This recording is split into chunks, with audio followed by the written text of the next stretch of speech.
Yo, 2020 has brought us so many cameras, and now we even have way more options in 2023. With Canon dropping the R series, Sony dropping hybrids to cinema cameras, DJI coming out with their all-in-one camera and even multiple drones, Fuji cameras.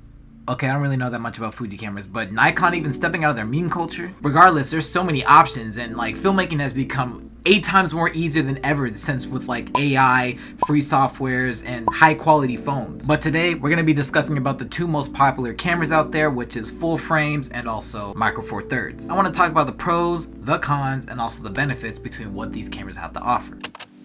Wagwan, my name is Tyski. I'm a creative filmmaker just spreading my creative vibe. So if you're about that, feel free to check the channel to see if anything that benefits you. So the reason why I wanted to create this is because we have so many cameras out there and there's so many options and choices. So in this video, I'm going to be mentioning Micro Four Thirds as M4.3s. Now the difference within the sizes between the full frame and the M4.3s, full frame hits to be these numbers while M4.3s hits to be this numbers.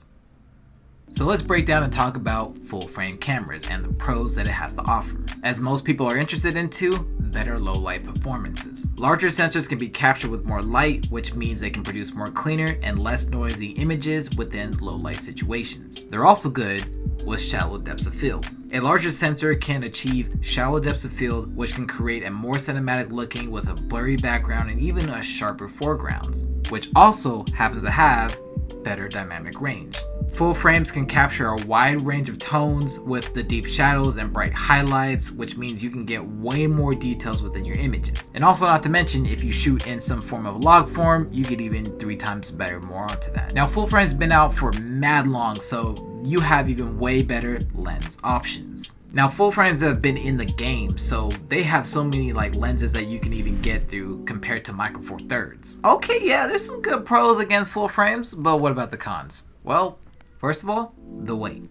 Full frames are usually larger and heavier than Micro Four Thirds, so this can also mean that they can be kind of heavier to carry around. They're also more expensive. Full frame cameras are usually more expensive than Micro Four Thirds, considering that there's so much more that goes in within the sensors itself. Not to mention, the lenses are more higher quality for a lot of things, so those are also pricey along with the full frames. However, another con is the demands and lenses. Now, because full frame sensors are large and they do need more demanding on lenses, this means they can be very more expensive only because there's so many different options out there. I just be seeing too many lenses that are just trying to tackle keeping a continuous f-stop of 2.8, rather if it's telephoto or even just prime lenses. Of course, there's some affordable lenses, but they're cheaper and you pay what you get, and that's just kind of how it works. But now, let's talk about some M4.3s and what the pros it has for it. Now, this was a shock when I got the GH5, but the weight. M4.3 cameras are usually a lot smaller, lighter than full frames, so this means that they're more portable and easier to carry around. The one thing that I've noticed is it's also priced in its affordability. M4.3 cameras are usually more cheaper than full frame cameras. It's really built because of the body and how much of the sensor is not so much dialed into, and majority of the time the lenses are actually kind of affordable too. But what about the shallow depths of field? Well, with the smaller sensor, you can actually achieve a larger depths of field. Yeah, surprising. Which can be useful for landscape photography, videography, or even things that you just want to be in focus. But here was my reason why I got an M4.3 is because they're great focused on video quality. Many M4.3 cameras are designed with video in mind. They often have the features such as IBIS or built-in stabilization, 4K recording, and also high-speed autofocus. But yeah, that depends on which camera that you get. The GH5, not that well on high-speed autofocus. Now, okay, there's some good pros. Now, what about the cons? Well, as we all know, low-light performances are just not it. Smaller sensors can't capture as much lights, which means they produce more noisier images in low light situations. And like I said, this really depends on which camera, but they don't have as much dynamic range. Smaller sensors can't capture a wide range of tones, which means they can kind of lose some details within the shadow and highlights, but that might just overcome with the log profile that you're working on. Lastly is the fewer lens options.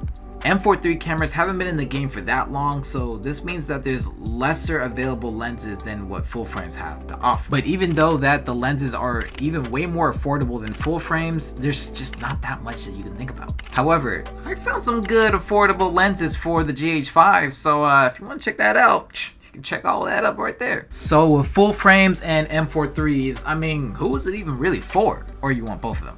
Well, that also depends on your preference. If you're looking for the best possible image quality, particularly in low light, and you don't mind how large the camera can be and with a heavier body, then I think a full frame would definitely be best for you. On the other hand, if you value portability, affordability, and even the video features within an M4 III's camera, then an M4 III camera might just benefit you. Unless you're rich and you can afford both of them, then just get both of them. But regardless, M4 III's and a full frame camera has benefited me in multiple different ways for different video shoots and even clienteles and even YouTube. So I'm curious, in the comments down below, what are you guys rocking? You rocking an M4 III or you rocking a full frame? But hey, if you like this video, then feel free to like, and if you want to see more videos like these, then feel free to subscribe. It's entirely up to you guys. Although that would help my channel a lot because the algorithm does not fuck with me whatsoever. Well, maybe a little. Once again, my name is Tyski. Make it do what it is, what it doesn't.